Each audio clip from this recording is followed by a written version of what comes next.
साल है 2154। ये वो वक्त है जब हमारी धरती जीने लायक नहीं बची। धरती पर हर तरफ पोल्यूशन और हद से ज्यादा आबादी है। बड़ी बड़ी इमारतें कचरे के ढेर में तब्दील हो चुकी है। यहाँ रहने वाले लोगों की जिंदगी भी धरती की तरह ही बर्बाद हो चुकी है। लेकिन इस बर्बाद हो चुकी धरती के ठीक ऊपर आसमान में एक बिल्कुल ही अलग दुनिया बसती है। एक ऐसी दुनिया जिसका नाम है एलिजियम। असल में एलिजियम कोई ग्रह नहीं है, बल्कि इंसानों का ही बनाया हुआ एक बहुत बड़ा स्पेस स्टेशन है। और यहाँ रहते हैं दुनिया के सबसे अमीर और सबसे पावरफुल लोग। यहाँ का माहौल धरती से इस कदर अलग है कि आप सोच भी नहीं सकते। यहाँ ना तो कोई बीमारी है, ना ही कोई तकलीफ, क्योंकि यहाँ हर घर में एक ऐसी मशीन मौजूद है जो पलक झपकते ही किसी भी बीमारी को ठीक कर सकती है। इन कमाल की मशीनों को मेडबेस कहते हैं और ये मेडबेस कैंसर जैसी लाइलाज बीमारी से लेकर टूटी हुई हड्डियों तक हर चीज का इलाज बस कुछ ही लम्हों में कर देती है। यही वजह है कि एलिजियम पर जाने के लिए लोग हमेशा सपने देखते हैं और इसी सपने को सच करने की चाहत लिए जीने वालों में से एक था मैक्स। कहानी उस वक्त की है जब मैक्स बहुत छोटा था। एक अनाथ आश्रम में पला बढ़ा और वहीं उसकी जिंदगी में आई फ्रे। दोनों में इतनी गहरी दोस्ती हो गई कि वो एक दूसरे की परछाई बन गए। एक दिन की बात है, दोनों एक किताब में एलिजियम की चमकती हुई तस्वीरें देख रहे थे। उस खूबसूरत दुनिया को देखकर मैक्स ने अपनी दोस्त फ्रे से एक मासूम सा वादा किया कि एक दिन वो उसे एलिजियम जरूर ले जाएगा। पर उस मासूम से वादे को पूरा करने का जुनून मैक्स पर इस कदर हावी हुआ कि वो गलत रास्ते पर निकल पड़ा। छोटी मोटी चोरियां करने लगा और इसी वजह से उसे अपनी सबसे अच्छी दोस्त फ्रे से हमेशा के लिए दूर होना पड़ा। सालों बाद हम मैक्स को देखते हैं, जो अब बड़ा हो चुका है। वो एक फैक्ट्री में काम करता है जो अरमादीन कॉर्पोरेशन नाम की एक कंपनी की है। ये वही कंपनी है जो ऊपर एलिजियम के लिए रोबोट्स और सारी टेक्नोलॉजी बनाने का काम करती है। यही रोबोट्स धरती पर पुलिस का काम करते हैं और यहाँ के लोगों पर जुल्म करते हैं। मैक्स ने अपने पुरानी चोरियों वाली जिंदगी छोड़ दी थी और अब वो एक सीधी सादी जिंदगी जीने की कोशिश कर रहा था। ऐसे ही एक दिन मैक्स काम पर जाने के लिए बस का इंतजार कर रहा था। तभी दो पुलिस रोबोट उसके पास आ धमके। उन्होंने उसके बैग के बारे में पूछा। अब मैक्स ने हल्के फुल्के अंदाज में मजाक कर दिया, कहने लगा इसमें हेयर प्रोडक्ट्स है, जबकि उसके सर पर एक भी बाल नहीं था। लेकिन रोबोट्स को इंसानी मजाक कहाँ समझ आता है। उन्हें ये बात बिल्कुल पसंद नहीं आई और उन्होंने मैक्स को इतनी बुरी तरह पीटा कि उसके हाथ की कलाई ही टूट गई। अपने टूटे हुए हाथ का इलाज करवाने के लिए मैक्स सीधा हॉस्पिटल पहुंचा और किस्मत का खेल देखिए, वहाँ उसकी मुलाकात हुई अपनी बचपन की दोस्त फ्रे से। फ्रे अब एक नर्स बन चुकी थी। इतने सालों बाद एक दूसरे को देखकर दोनों के चेहरे पर एक अजीब सी खुशी थी। फ्रे ने मैक्स के टूटे हुए हाथ पर प्लास्टर लगा दिया। मैक्स ने हिम्मत करके उसे कॉफी के लिए पूछा, लेकिन फ्रे अपने काम में इतनी बिजी थी कि उसे मना करना पड़ा। इसके बाद मैक्स को अपने पेरोल ऑफिसर के पास हाजिरी लगाने जाना पड़ा, जो कि आपने सही सोचा, एक और रोबोट था। मैक्स ने उसे समझाने की बहुत कोशिश की कि बस स्टॉप पर वो जो कुछ भी हुआ एक गलतफहमी थी, लेकिन वो रोबोट उसने मैक्स की एक ना सुनी। उसने बस मैक्स के दिल की बढ़ती हुई धड़कन को सेंस किया और बिना सोचे समझे उसकी परोल ओथ को महीने के लिए और बढ़ा दिया। ये मंजर साफ दिखा रहा था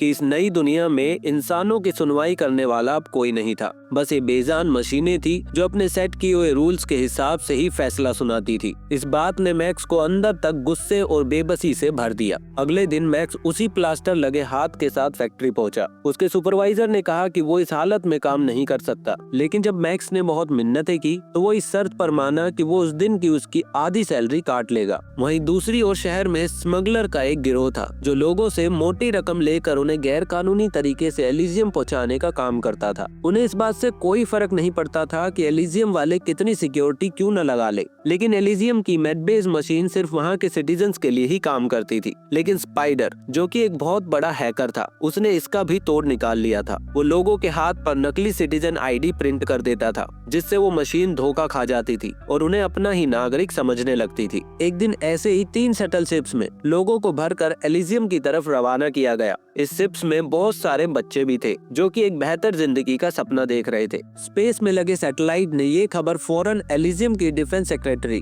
जेसिका डेलाकॉर्ट तक पहुंचा दी। उसने उन्हें साफ साफ वार्निंग दी, वापस लौट जाओ, लेकिन पायलट्स ने उसकी बात को अनसुना कर दिया और आगे बढ़ते रहे। तब जेसिका ने अर्थ पर मौजूद अपने एक सीक्रेट एजेंट को कॉल किया जिसका नाम था क्रूगर। क्रूगर एक अजीब जानवर की तरह आम लोगों के बीच छुप कर रहता था। उसने एक पल भी बर्बाद नहीं किया। अपनी वैन से एक रॉकेट लॉन्चर निकाला और आसमान की तरफ एक के बाद एक 4 मिसाइल दाग दी। उन मिसाइल्स ने अपने आप स्पाइडर के 2 शटल्स को टारगेट किया और स्पेस में ही एक जोरदार धमाके के साथ उन्हें तबाह कर दिया। उस हादसे में न जाने कितने बेगुनाह लोग और मासूम बच्चे मारे गए, लेकिन एक शटल जैसे तैसे बच निकलने में कामयाब रहा और तेजी से एलिजियम पर लैंड कर गया। वहाँ एलिजियम की सिक्योरिटी रोबोट्स और सोल्जर ने सबको टेजर गन से पकड़ना शुरू कर दिया। इसी अफरा तफरी में एक माँ अपनी अपाहिज बेटी को गोद में उठाए दौड़ती हुई एक मेडबेस तक जा पहुंची। उसने जल्दी से अपनी बच्ची को मेडबेस के बेड पर लेटा दिया। मशीन ने उस बच्ची को स्कैन किया और उसके हाथ पर स्पाइडर द्वारा बनाया गया नकली सिटीजन प्रिंट देख लिया। मशीन को लगा कि एलिजियम की ही नागरिक है और वो फौरन चालू हो गई। कुछ ही सेकंड्स के अंदर उसने बच्ची के दोनों टांगों को बिल्कुल ठीक कर दिया, लेकिन उनकी खुशी ज्यादा देर तक नहीं टिकी। तभी वहाँ पर रोबोट्स आ गए और उन्हें पकड़कर वापस धरती पर भेज दिया गया। इधर धरती पर फैक्ट्री के अंदर मैक्स रोबोट्स के पार्ट असेंबल कर रहा था। तभी अचानक से मशीन में कोई चीज अटक गई और वो बंद पड़ गई। तभी उसके सुपरवाइजर ने देख लिया और उसने मैक्स को मशीन के अंदर घुसकर उसे ठीक करने का ऑर्डर दिया। मैक्स ने कहा कि ये रोबोट खतरनाक है, लेकिन सुपरवाइजर ने उसे नौकरी से निकालने की धमकी दे दी। मजबूरी इंसान से क्या नहीं करवाती। मैक्स को उस मौत की मशीन के अंदर जाना ही पड़ा। जैसे ही मैक्स उस छोटे से चैम्बर में घुसा और अटके हुए पैलेट को धक्का दिया, चैम्बर का दरवाजा जोर से बंद हो गया और अंदर खतरनाक रेडिएशन चालू हो गई। मैक्स बुरी तरह से अंदर फंस चुका था। वो चिल्लाने लगा। उसके साथी वर्कर ने दरवाजा खोलने की बहुत कोशिश की, लेकिन तब तक बहुत देर हो चुकी थी। कुछ सेकंड बाद जब दरवाजा खुला तो मैक्स अधमरी हालत में बाहर आ गिरा। वो पूरी तरह से रेडिएशन की चपेट में आ चुका था। उसे फौरन फैक्ट्री के मेडिकल यूनिट में ले जाया गया, जहाँ एक मेडिकल रोबोट ने उसकी जांच की। फिर उस रोबोट ने बिना किसी हमदर्दी के साफ साफ शब्दों में मैक्स को बता दिया कि उसके पास जीने के लिए सिर्फ 5 दिन बचे हैं। ये सुनते ही मैक्स के पैरों तले जमीन खिसक गई। उसकी आंखों के सामने अंधेरा छा गया। उल्टा उसके हाथ में एक फॉर्म थमा दिया गया, जिसमें लिखा था कि कंपनी इस हादसे की कोई जिम्मेदारी नहीं लेती। तभी उसी वक्त आर्मदिन्स का सीईओ जॉन कार्लाइल, जो कि वहाँ मौजूद था, उसने मैक्स की हालत पर रहम करने की बजाय उसकी आखिरी उम्मीद भी छीन ली। उसने मैक्स को नौकरी से निकाल दिया और दर्द कम करने की कुछ दवाइयाँ देकर वहाँ से निकाल दिया। उस पल मैक्स को एहसास हुआ कि इस सिस्टम में एक गरीब इंसान की जिंदगी की कीमत कचरे से ज्यादा कुछ नहीं है। उसे काम निकलने पर फेंक दिया जाता है। ठीक उसी वक्त ऊपर एलिजियम में डेलाकोर्ट की मीटिंग प्रेसिडेंट पाटेल से हो रही थी। प्रेसिडेंट इस बात पर डेलाकोर्ट से सख्त नाराज था कि उसने स्पाइडर के 2 शटल्स को मार गिराया, जिसमें 46 लोग मारे गए। उसने डेलाकोर्ट को वार्निंग दी कि अगर आगे से ऐसा कुछ हुआ तो उसे उसकी पोजीशन से हटा दिया जाएगा। डेलाकोर्ट को ये बात बिल्कुल हजम नहीं हुई। उसकी नजरों में प्रेसिडेंट एक कमजोर आदमी था, जो एलिजियम की सुरक्षा के लिए एक बहुत बड़ा खतरा बन चुका था। इधर धरती पर अब मैक्स के पास जीने के लिए सिर्फ 5 दिन बचे थे और मौत ठीक उसके सामने खड़ी थी। इस हालत में वो अपने दोस्त जूलियो के पास गया। मैक्स ने जूलियो को फैक्ट्री में जो कुछ भी हुआ सब कुछ बता दिया और कहा, मेरे पास सिर्फ 5 दिन है, मैं मरने वाला हूँ। पर मैक्स इतनी आसानी से हार मानने वालों में से नहीं था। अब उसका बस एक ही मकसद था, किसी भी तरह एलिजियम की टिकट हासिल करना, ताकि वो उस मेडबेस मशीन से अपना इलाज करवा के जिंदा रह सके। जूलियो मैक्स की हालत देखकर सीधा उसी आदमी के पास ले गया जो लोगों को इल्लीगल तरीके से एलिजियम पहुंचाता था, यानी कि स्पाइडर के पास। स्पाइडर एक बहुत ही चालाक और शातिर हैकर था। उसने मैक्स की कहानी सुनी और उसकी मदद करने को तैयार हो गया, लेकिन उसने एक शर्त रखी। उसने कहा कि वो मैक्स को एलिजियम भेज देगा, लेकिन बदले में मैक्स को आर्मदिन्स के सीईओ जॉन कार्लाइल के दिमाग से कुछ जरूरी डेटा चुराना होगा। कार्लाइल के दिमाग में आर्मदिन्स के सारे सीक्रेट कोड्स और सिस्टम की जानकारी थी। स्पाइडर इस डेटा का इस्तेमाल एलिजियम की सिक्योरिटी को हमेशा के लिए तोड़ने और धरती के हर एक इंसान को वहाँ का सिटीजन बनाने के लिए करना चाहता था। मौत जब सर पर मंडरा रही हो तो इंसान हर शर्त मान लेता है। मैक्स के पास ये उसकी आखिरी उम्मीद थी, इसलिए वो स्पाइडर की शर्त मान गया। लेकिन ये काम कहने में जितना आसान था, करने में उतना ही मुश्किल। कार्लाइल तक पहुंचना और उसके दिमाग से डेटा निकालना एक नामुमकिन मिशन जैसा था। इस मिशन को अंजाम देने के लिए मैक्स को इंसानी ताकत से कई ज्यादा जरूरत थी। इसलिए स्पाइडर ने उसे एक ऐसी चीज दी जो उसकी जिंदगी हमेशा के लिए बदलने वाली थी, एक पावरफुल एक्सोस्केलेटन सूट। ये कोई मामूली मशीन नहीं थी, इसे मैक्स के शरीर पर सर्जिकली फिट किया जाना था, जो उसे सुपर ह्यूमन ताकत और स्पीड दे सकती थी। सर्जरी के बाद मैक्स एक आधा इंसान और आधा मशीन बन चुका था, लेकिन अब वो इस मिशन के लिए पूरी तरह से तैयार था। इसी दौरान ऊपर एलिजियम में डिफेंस सेक्रेटरी जेसिका डेलाकोर्ट, जो प्रेसिडेंट से खफा थी, अपनी पावर को बचाने के लिए एक बहुत बड़ी साजिश रच रही थी। वो आर्मदिन्स के सीईओ जॉन कार्लाइल से मिली। उसने कार्लाइल को ऑफर दिया कि वो उसके लिए एक ऐसा प्रोग्राम बनाए जिसमें एलिजियम के सारे कंप्यूटर सिस्टम को रिबूट करके कंट्रोल किया जा सके। इस प्रोग्राम की मदद से डेलाकोर्ट प्रेसिडेंट पाटेल को उसकी कुर्सी से हटाकर खुद प्रेसिडेंट बनना चाहती थी। बदले में उसने कार्लाइल को अगले 200 साल के लिए डिफेंस कॉन्ट्रैक्ट देने का वादा किया। कार्लाइल ने ये ऑफर फौरन मान लिया। इसके बाद कार्लाइल धरती पर वापस आया, प्रोग्राम बनाया और उसे अपने दिमाग में ही स्टोर कर लिया ताकि वो सुरक्षित तरीके से एलिजियम ले जा सके। इधर मैक्स और उसकी टीम कार्लाइल को किडनैप करने की तैयारी में बैठी थी। मैक्स एक्सोस्केलेटन सूट पहन चुका था और पहले से कई ज्यादा ताकतवर महसूस कर रहा था। उसे खबर मिली कि कार्लाइल एक प्राइवेट शटल से एलिजियम जा रहा है। मैक्स ने सबसे पहले कार्लाइल के प्राइवेट शिप का इंजन ब्लास्ट करके पूरा शिप ही क्रैश करवा दिया। फिर वो उसके दिमाग से डेटा चोरी करने के लिए आगे बढ़ा, लेकिन मैक्स और स्पाइडर को इस बात का बिल्कुल भी अंदाजा नहीं था कि कार्लाइल के दिमाग में कोई मामूली डेटा नहीं बल्कि एलिजियम का पूरा सिक्योरिटी सिस्टम था। जैसे ही डेलाकोर्ट ने कार्लाइल को खतरे में देखा, उसने फौरन अपने एजेंट क्रूगर को उसकी हिफाजत के लिए भेज दिया। मैक्स कार्लाइल के सिक्योरिटी में लगे रोबोट से भिड़ गया। उस एडवांस सूट ने मैक्स को इतनी ताकत दे दी थी कि उसने प्लाज्मा गन से एक रोबोट के पुर्जे पुर्जे अलग कर दिए। उसने कार्लाइल को शिप से बाहर खींच लिया, लेकिन तभी दूसरे रोबोट ने उन पर हमला कर दिया। एक टेक्नीशियन ने डर के मारे रोबोट पर अंधाधुंध गोलियां चला दी और गलती से एक गोली कार्लाइल के सीने में जा लगी, लेकिन उस रोबोट को कुछ नहीं हुआ। तभी मैक्स खुद उस रोबोट से जा भिड़ा और उसकी गर्दन ही उखाड़ कर फेंक दी। सब लोग कार्लाइल के पास दौड़े। उसके मरने से पहले डेटा निकालना बहुत जरूरी था, वरना उसकी मौत के साथ ही सारा डेटा खत्म हो जाता। टेक्नीशियन ने फौरन डिवाइस को मैक्स के सर से कनेक्ट किया और ट्रांसफर शुरू कर दिया। कार्लाइल के मरने के ठीक कुछ पल पहले 100% डेटा ट्रांसफर हो गया, लेकिन तभी वहां क्रूगर आ पहुंचा। उसे देखकर सारे टेक्नीशियंस के होश उड़ गए। एक टेक्नीशियन सब कुछ छोड़कर वहां से भागने लगा। तभी क्रूगर ने उस पर 3 disc shaped explosive bullets fire की, जो उसके शरीर पर जा चिपकी। एक बटन दबाते ही उस आदमी के चीथड़े उड़ गए। ये खौफनाक मंजर देखकर मैक्स और जूलियो एक कार लेकर वहां से भागने लगे। क्रूगर ने उसकी कार ही उड़ा दी। दोनों बुरी तरह जख्मी हुए, लेकिन जिंदा बच गए। अब क्रूगर खुद उससे लड़ने आ गया। आते ही उसने मैक्स के पेट में चाकू घोंप दिया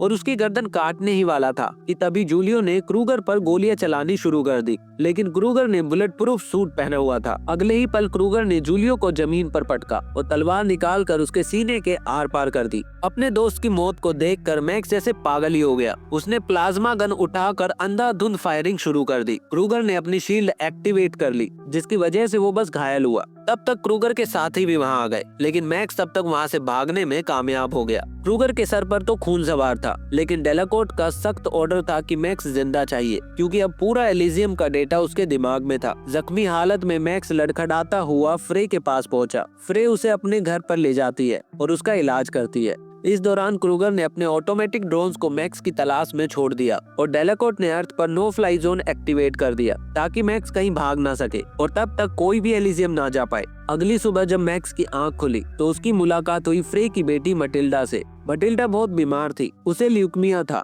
और वो धीरे धीरे मौत की तरफ बढ़ रही थी। फ्रे ने रोते हुए मैक्स से मिन्नत की कि वो मटिल्डा को अपने साथ एलिजियम ले जाए ताकि मेडबे से उसका इलाज हो सके, लेकिन मैक्स ने साफ मना कर दिया। वो फ्रे और मटिल्डा को इस खतरे में नहीं डालना चाहता था। इसके बाद मैक्स तुरंत फ्रे के घर से निकल गया, लेकिन जैसे ही वो बाहर निकला, क्रूगर के एक ड्रोन ने उसे देख लिया और वो उसके पीछे पड़ गया। मैक्स ने पत्थर मारकर उस ड्रोन को तोड़ दिया, लेकिन अब क्रूगर को उसकी आखिरी लोकेशन मिल चुकी थी। क्रूगर फौरन फ्रे के घर में घुस गया। उसने फ्रे से मारपीट करके पूछा कि मैक्स कहाँ है, लेकिन फ्रे ने अपना मुंह नहीं खोला। दूसरी तरफ मैक्स स्पाइडर के पास पहुंचा और गुस्से में बोला, तेरी वजह से मेरा दोस्त जूलियो मारा गया। तब स्पाइडर ने मैक्स को वो सच बताया जो सब कुछ बदलने वाला था। उसने कहा कि उसके दिमाग में जो डेटा है, उससे सिर्फ एलिजियम के सिस्टम को रिबूट ही नहीं किया जा सकता, बल्कि धरती के हर एक इंसान को एलिजियम का नागरिक बनाया जा सकता है। अगर ऐसा हो गया तो धरती के सभी लोगों को एलिजियम की मेडिकल फैसिलिटी मिल जाएगी। ये सुनकर मैक्स ने कहा, तो करो, इंतजार किस बात का कर रहे हो। इस पर स्पाइडर ने बताया कि एलिजियम वालों ने नो फ्लाई जोन एक्टिवेट कर रखा है, इसीलिए वो स्पेस में जा ही नहीं सकते। उसने कहा कि उसके हैकर्स को नो फ्लाई जोन तोड़ने में 5 दिन लगेंगे। ये सुनकर तो मैक्स और भी ज्यादा भड़क गया, क्योंकि 5 दिन में तो रेडिएशन से उसकी वैसे ही मौत हो जानी थी। अब मैक्स ने एक फैसला किया। उसने सोचा कि वो खुद क्रूगर के हवाले कर देगा, क्योंकि वो जानता था कि जब तक रिबूट प्रोग्राम उसके दिमाग में है, क्रूगर उसका कुछ नहीं बिगाड़ सकता। मैक्स उसी टूटे हुए ड्रोन के पास गया और उसके कैमरा के जरिए क्रूगर को अपनी लोकेशन भेज दी। क्रूगर भी बिना देर किए अपना शिप लेकर उसके पास पहुंचा, लेकिन मैक्स इतनी आसानी से हार मानने वालों में से नहीं था। असल में वो अपने साथ एक बॉम्ब लेकर आया था। उसने बॉम्ब का पिन निकाला, लेकिन ट्रिगर को अपने हाथ से दबाए रखा और क्रूगर से कहा, मैं यहाँ एक डील करने आया हूँ। अगर तुम लोगों ने मेरी बात नहीं मानी तो मैं खुद को यहीं पर उड़ा दूंगा और तुम्हें ये रिबूट प्रोग्राम कभी नहीं मिलेगा। अगर तुम्हें मेरे दिमाग का प्रोग्राम चाहिए तो पहले मुझे मेडबे से ठीक करना पड़ेगा। क्रूगर के पास उसकी बात मानने के अलावा कोई और चारा नहीं था। वो राजी हो गया और मैक्स को लेकर एलिजियम की तरफ चल पड़ा। उसने डेलाकोर्ट को बता दिया कि वो मैक्स को लेकर आ रहा है, जिसके बाद डेलाकोर्ट ने नो फ्लाई जोन हटा दिया और जैसे ही नो फ्लाई जोन हटा, इधर स्पाइडर भी एलिजियम पर हमला करने के लिए तैयार हो गया। इसी बीच क्रूगर के शिप के अंदर मैक्स और क्रूगर के बीच एक बार फिर से झड़प शुरू हो गई। क्रूगर के आदमी उसे बॉम्ब छीनने की कोशिश करने लगे। तभी मैक्स ने एक आदमी को ऐसी जोरदार लात मारी कि वो सीधा शिप के कंट्रोलर से जा टकराया और शिप बेकाबू हो गया। इसी छीना झपटी में मैक्स के हाथ से बॉम्ब छूट गया, लेकिन मैक्स ने तुरंत फुर्ती दिखाते हुए बॉम्ब को लात मारकर क्रूगर की तरफ धकेल दिया। अगले ही पल वहाँ एक बड़ा धमाका हुआ। इस ब्लास्ट की चपेट में आने से क्रूगर का चेहरा बहुत बुरी तरह से जल गया और उनका शिप क्रैश होकर एलिजियम पर गिर गया। इस क्रैश में मैक्स और फ्रे तो बच गए, लेकिन फ्रे की बेटी मटिल्डा को काफी अंदरूनी चोटें आई और वो कोमा में चली गई। मैक्स ने फौरन फ्रे और मटिल्डा को उस टूटे हुए शिप से बाहर निकाला। फ्रे अपनी बेटी को लेकर पास के ही एक घर की तरफ भागी। तभी इधर क्रूगर के दो आदमी जो क्रैश में जिंदा बच गए थे, उन्होंने मैक्स को एक टेजर गन से झटका देकर बेहोश कर दिया। दूसरी तरफ फ्रे अपनी बेटी मटिल्डा को लेकर एक मेडबे मशीन तक पहुंच गई, और जब उसने मटिल्डा को मशीन में रखा तो मशीन एक्टिवेट ही नहीं हुई, क्योंकि मटिल्डा के पास एलिजियम की आईडी नहीं थी। और इतने में ही क्रूगर का दूसरा आदमी वहां आ पहुंचा और उसने फ्रे और उसकी बेटी दोनों को पकड़ लिया।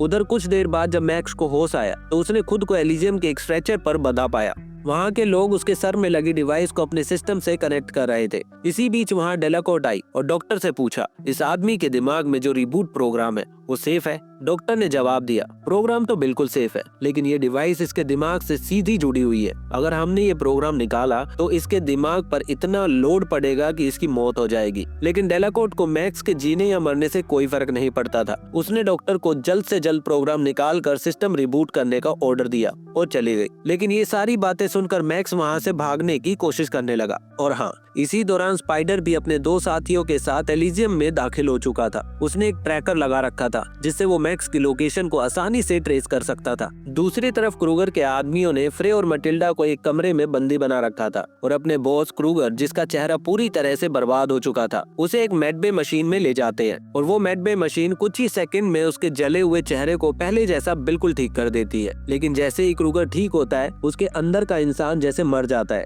और सिर्फ एक हैवान जिंदा बच जाता है। गुस्से से उसकी आंखें लाल हो जाती है और वो बस एक ही चीज के लिए निकल पड़ता है, मैक्स को ढूंढकर उसकी जिंदगी का आखिरी पन्ना लिखने। उधर डॉक्टर मैक्स को बेहोशी का इंजेक्शन लगाने ही वाले थे कि तभी मैक्स अपनी पूरी ताकत लगाकर खुद को स्ट्रेचर से आजाद कर लेता है। वो उन डॉक्टर्स पर टूट पड़ता है। फिर वो उनसे फ्रे और मटिल्डा का पता पूछता है और उन्हें ढूंढने के लिए निकल जाता है। इसी बीच जब जेसिका डेलाकोर्ट क्रूगर के पास आती है तो क्रूगर उस पर भी हमला कर देता है। उसके सर पर खून सवार था। उसने शीशे का एक नुकीला टुकड़ा उठाया और बिना सोचे समझे डेलाकोर्ट की गर्दन में घोंप दिया। जेसिका तड़प तड़प कर वहीं पर दम तोड़ देती है। उस पल क्रूगर को ना अपने मिशन की परवाह थी, ना ही अपने बॉस की। इसके बाद वो एक एक्सोसूट पहन लेता है, जैसे अब वो किसी जंग के लिए तैयार हो चुका हो। अब क्रूगर का मकसद बदल चुका था। वो खुद एलिजियम को कंट्रोल करना चाहता था, लेकिन उसके लिए उसे मैक्स के दिमाग में मौजूद उस रिबूट प्रोग्राम की जरूरत थी। इसीलिए वो और उसके आदमी पूरी फैसिलिटी में तबाही मचाते हुए मैक्स को ढूंढने लगते हैं। तभी मैक्स की नजर एक सिक्योरिटी कैमरा की स्क्रीन पर पड़ती है। वो देखता है कि स्पाइडर और उसके साथी फैसिलिटी में घुस आए हैं। वो फौरन माइक के जरिए स्पाइडर से कांटेक्ट करता है। वो दोनों मिलकर एक प्लान बनाते हैं। ठीक उसी वक्त क्रूगर के दोनों आदमी फ्रे और मटिल्डा को हमेशा के लिए खामोश करने आ जाते हैं। लेकिन इससे पहले कि वो कुछ कर पाते, मैक्स एक तूफान की तरह वहां पहुंचता है। वो क्रूगर के दोनों आदमियों को मौत के घाट उतार देता है और फ्रे और मटिल्डा को लिफ्ट तक ले जाता है। वो फ्रे से कहता है, तुम जल्दी से नीचे जाकर मेडबे मशीन ढूंढो और अपनी बेटी की जान बचाओ। लेकिन फ्रे की आंखों में वही लाचारी थी। वो कहती है, पर मटिल्डा के पास एलिजियम की आईडी नहीं है, बिना आईडी के उसका इलाज कैसे होगा? इस पर मैक्स फ्रे को एक ऐसी उम्मीद देता है जिसे सुनकर फ्रे भी हैरान रह जाती है। वो कहता है, इस बार उसे आईडी की जरूरत नहीं पड़ेगी। ये सुनकर फ्रे मटिल्डा को लेकर वहाँ से निकल जाती है। उसी वक्त स्पाइडर भी अपने आदमियों के साथ वहाँ पहुँच जाता है। मैक्स स्पाइडर के एक आदमी को फ्रे की हिफाजत के लिए उसके पीछे भेज देता है और स्पाइडर के साथ अपने आखिरी मिशन को अंजाम देने के लिए निकल पड़ता है। अब मैक्स और स्पाइडर एलिजियम के मेन कंप्यूटर रूम की तरफ बढ़ने लगते हैं। वो एक लंबे से ब्रिज से होकर मेन कंप्यूटर रूम तक पहुंचने ही वाले थे कि तभी उनके रास्ते रास्ते में आ खड़ा होता है क्रूगर।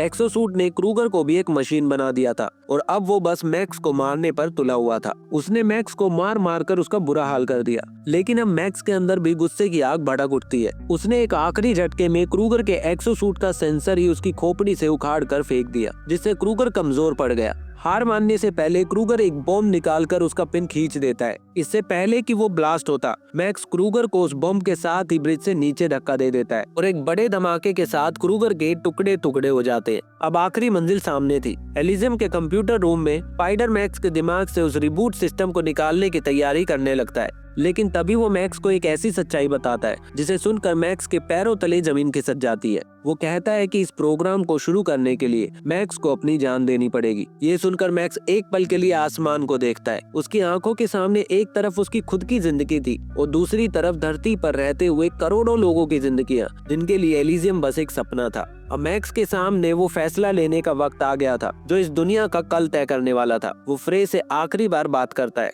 और फिर मैक्स उस कंप्यूटर से जुड़ जाता है और प्रोग्राम को एक्टिवेट कर देता है। प्रोग्राम के शुरू होते ही मैक्स की सांसें हमेशा के लिए रुक जाती है, लेकिन उसकी ये कुर्बानी बेकार नहीं जाती। एलिजियम का पूरा सिस्टम रिबूट हो जाता है और धरती पर रहने वाले हर एक इंसान को एलिजियम का नागरिक रजिस्टर कर लेता है। नीचे फ्रे अपनी बेटी मैटिल्डा को मेडबे से ठीक कर लेती है और इस तरह एक आम से इंसान ने, जिसके पास जीने के लिए सिर्फ 5 दिन थे, उसने अपनी कुर्बानी देकर करोड़ों लोगों के लिए एलिजियम के दरवाजे हमेशा के लिए खोल दिए। तो ये थी मैक्स की कहानी। उम्मीद है आपको ये सफर पसंद आया होगा। मिलते हैं अगले वीडियो में एक नई कहानी के साथ। तब तक के लिए धन्यवाद।